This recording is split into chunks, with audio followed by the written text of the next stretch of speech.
Hello, BookTube. You know, the other day I noticed that my email, I was getting a number of messages from people saying the strangest thing. I swear, this whole experience of BookTube, it just never stops being interesting.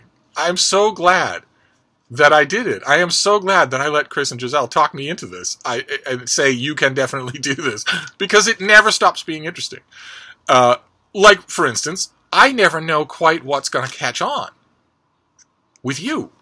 With you. I hate the term subscribers because it feels so impersonal. I hate followers because it feels so messianic. And even though I am incredibly sexy and also pretty much perfect in every way, I don't feel messianic. But it feels more like friends, because we're always meeting in the comments field, and we're always connecting offline. We're always, or outside of YouTube, we're always emailing and texting and voxing and doing each other favors and consulting with each other, and that's just wonderful. And I've noticed in my email lately that a few people have been saying, hey, you haven't taken us through an issue of Entertainment Weekly in a while. Could you maybe go back to doing that?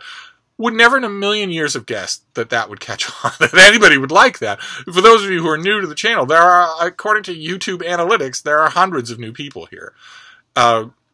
You might not know what I'm talking about. The other day, or not the other day, months and months ago, I decided, just on a whim, to look at the book coverage in Entertainment Weekly, the newsstand, supermarket checkout entertainment magazine that has a massive circulation and a massive readership. It has clout, in other words. It has a clout of a kind that bookish people don't often like to notice, but it does nevertheless have that clout. And Entertainment Weekly does not need to, but doggedly has coverage of books. And when you think about it, that makes sense. If you take a step back and you look at pop entertainment, the original content on streaming platforms like Hulu and Amazon and Netflix, the Hollywood movies that come out that have hundreds of millions of dollars poured into them, the TV shows, you see a lot of bookish stuff. Adapting material from books, new and old, is the go-to move for creative folk in Hollywood. Just incredible. I have a friend, an old friend, who works in Hollywood. She has worked her way up to know everyone, to have seen everything, to have had a hand in lots of projects. She originally approached me in 1990 and said, hey, why don't you come out here? I can get you a job with Fox Studios. I can get you a job with them, and I bet you'd like it. You'd take some adjusting. The West Coast would take some adjusting, but I bet you'd like it. And I'd be willing to bet that in no time at all you would be a writer on a show. In fact, I have a tryout for you on a show. I bet they'll like you. And I was hemming and hawing all over the place. I was saying, oh no, Hollywood is not a bookish environment. It's not for me at all. And besides, it's such an upheaval in my life. And that's when she reminded me of something that people who don't have any contact with Hollywood don't know or forget, which is that Hollywood makes money. It's just a fountain of money. Money is absurd in Hollywood, just absurd. And what have we here? Huh? What have we here? Oh, hello. You're just coming in for a visit? Hmm? Hello, baby. There are all your fans. There are all your fans. Here, why don't you get down? There we go. We're having a very quiet, rainy day here in Boston, as you can tell. But I told her, oh, it's such a bother. I mean, I'd have to go all the way out there, and I don't want to fly, and I have a dog. And she said, the studio will move you out. They'll set you up in an apartment, and they'll pay for it all. They know they're moving you across the country. It's no big deal. It's just money. And I said no. I thought about it for a while, and I said no. She found other people, and she has moved on from that company and to all sorts of other projects. And she emails me all the time. She emails me all the time saying, hey, what literary products, what's out there? literary-wise, book-wise. Not just new, can be old. What do you think? What are some ideas? I have a meeting in a month, and it'd be nice if I could just throw out some ideas. I love that. Every once in a while, she half-heartedly says, you could be here throwing out these ideas yourself. You could get work in this industry in 2 seconds. I don't know that I believe her.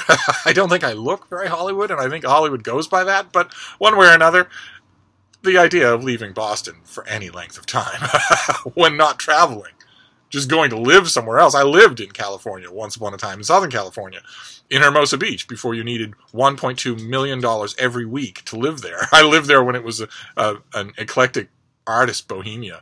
And I fell under the spell of Southern California, where there's no weather, where it's just gorgeous all the time, and where everyone's laid back, and where the smell of salt water wafts in from the ocean. And at the time, I lived on the ocean.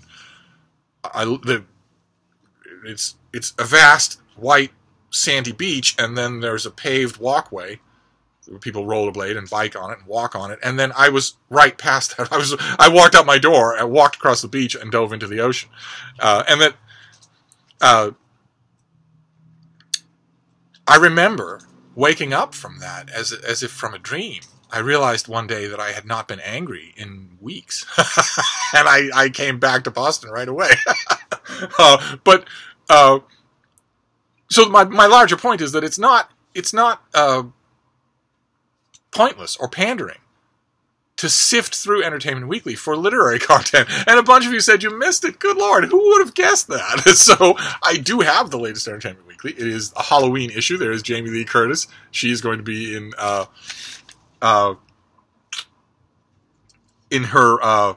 she's going to be reprising her role, and they do a great original photo shoot of her with her signature villain. Let me show you the really good one. There's a really good one. But they do a bunch of them. Here she is with trick-or-treaters. But there's one picture here that you gotta see. Look at that. That's just awesome. So this is all Halloween. It's all about slasher movies. So as usual, we have to go all the way to the back. we show up, bookworms. We show up at the beginning of the magazine, and we're all curious to know, hey, what's going on? What can we do? And all the cool people, go to the back of the magazine, please. You bookish people, go to the back of the magazine. So we have to travel back there. Along the way, I couldn't help but notice there's something celebrating the 100th episode of a show called Shameless. And every time I see the show mentioned, I always chuckle, because when it was starting, its star, William Macy, was giving interviews, pumping up the show, which at the beginning was about just a family of blackout alcoholics and drug abusers, and that was supposed to be, they were supposed to be somehow living free of the puritanical strictures of society. Just, we're wrong in every sense of the concept of wrong. But when he was giving those interviews, he kept saying over and over again, you've never seen anything like this before. And I kept wanting to shout at the interviews. When I read them, I kept wanting to shout, your first episode is a line-by-line, shot-by-shot remake of the first episode of the UK version of the show. It's not a reinterpretation. The first episode is line-by-line, shot-by-shot remake. Viewers have, in fact, seen something exactly like this before. But I guess once you're in press release speak mode, you just don't think about what you're doing. But we have to go all the way to the back. If we go all the way to the back, past the cool people, past the cocaine being done in the cloakroom, past the loading zone, we get to the book section, all the way at the back. And the first section, the first thing that we get is a feature on a book. You have to look carefully, because the reviews in Entertainment Weekly look the same as the features. They just lack a letter grade. I think this is a little bit dodgy, but that's okay. They were never going to review this. This is a 2-page thing on Kate Atkinson's transcription. That is the American cover, which in a very rare instance looks better than the UK cover. And the book is terrific. Just terrific. You need to read it more than once. It twists and turns and folds on itself just so wonderfully, so assuredly, that you read it the first time, and you're 100% sure, all the way to almost the end, like 15 pages from the end, you're sure that this is a one-read book, and then you realize, no, couple of things have been going on this whole time. And now that I think about it, now that I realize it, I realize I have been aware of it all along, but I need to go back. It's just a wonderful, wonderful performance. And this is just an interview with the author, a nice long interview with the author, that where she comes off wonderfully. At one point, we're told, don't qualify what Atkinson writes as women's fiction. What does that even mean, she asks. In itself, that phrase is completely denigratory. Women read everything. And I don't know that I've ever read her books referred to as women's fiction. And I confess, I've never understood what that word means. I've never understood the term at all. And yet I see it sometimes in bookstores. Sometimes I see categories in bookstores. I don't get that at all. But there's another thing here. David Canfield writes a little feature on a book called The Rhythm Section, which I actually saw. I think I might have got a copy of it. The story is that it was first published in 2000. It's a thriller, and it has 3 sequels. And it was scooped up by the James Bond producing team of Michael Wilson and Barbara Broccoli, and put into development in 2017, which is exactly what I was talking about. You don't know what it's going to be.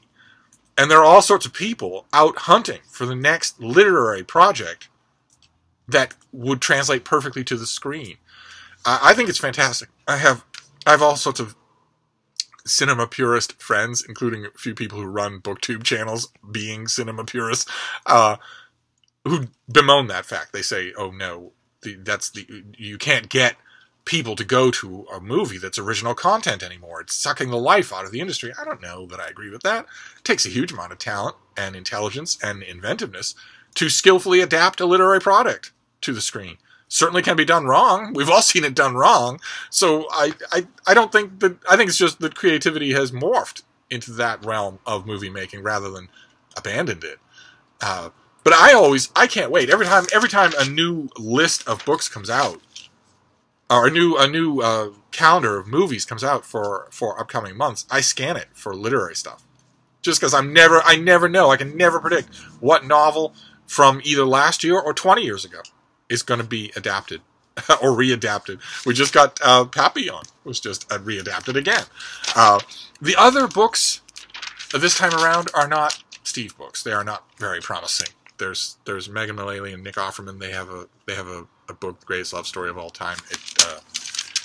They're interviewed here. It's not reviewed. They're interviewed. I read about 20 pages of it and just it seems so incredibly schmarmy and self-congratulatory that I thought, okay, I pretty much get this. And the other one is All You Can Ever Know, which is a memoir by Nicole Chung. And I read, I think, probably the first half of it, just sitting down. Just in one sitting, I read the first half of it, and I thought, again, I mean, yes, this is heartfelt. It's a memoir, and it's heartfelt, but you are clearly supposed to be the Jesus figure here, and that's what you get if you get somebody this young writing a memoir. What other point can they possibly make when you get a 25-year-old to write their memoir? What other point can they possibly make other than how great am I? I've almost never seen anyone do otherwise. And then the last book is American Like Me by America Ferrara. It's a collection of essays, if you want to call it that. I hate calling it that. If I'm going to call the stuff in this book essays, then I should expect a zombie visit from Ralph Waldo Emerson, who's dug himself up out of the grave and wants to strangle me for using that word. I don't know what they are. I read this one. I read almost all of it. I just sat. It's very light fare, so I sat and just thumbed through. You center down on. It's all by celebrities and whatnot, and you plop down here and there on the people that you know or the people you're interested in. It's all. Well, anyway, that was the entire rest of the book coverage for Entertainment Weekly this time around. I am encouraged always by the book content of Entertainment Weekly. The fact that it's there at all, the fact that the back of this magazine is always devoted to books. I'm encouraged by that just in general. But this time around, there weren't many resonances with Steve, except for Transcription, which I wholeheartedly recommend. So anyway, that is the Books and Entertainment Weekly this time around. I'll try and remember to do it next week as well, rather than have anybody ask. But it raised a question in my mind. of what other things you might like to see. I know I have regular features here that have been in abeyance for a long time. I've promised a whole bunch of new starter kits that I haven't done. I've promised to continue with the Presidential Library series. I haven't done that either, although I really want to. But what other things? Feel free in the comments field to sound off on stuff you would like to see. If I pick your brain for legal advice and technical advice and all sorts of other stuff, YouTube advice, I can certainly pick it for content on this channel. So that's Entertainment Weekly for this time around, a Halloween issue. But let me know what else you'd like to see. I will definitely get back to Entertainment Weekly next time. But like, for instance, would you like to see me go through all of the literary journals that I get? Not just Entertainment Weekly, but the stuff actually devoted to books, like the TLS or the London Review of Books, stuff like that. Happy to do it. We could even go through the New York Times Book Review, the book review that comes with the Sunday Times, the most influential book review in the world. I don't cite it much on this channel because it's usually very complicated to do. It's walking a high wire without a net when you're in the New York Times Book Review. But I'd be happy to do a rundown of it every week if you want to do that. One way or another. I'll wrap this up for now. That's Entertainment Weekly. And it's a plug for transcription, basically. And I will end this here, but we've got plenty else to talk about. So I will see you soon. Thank you, BookTube.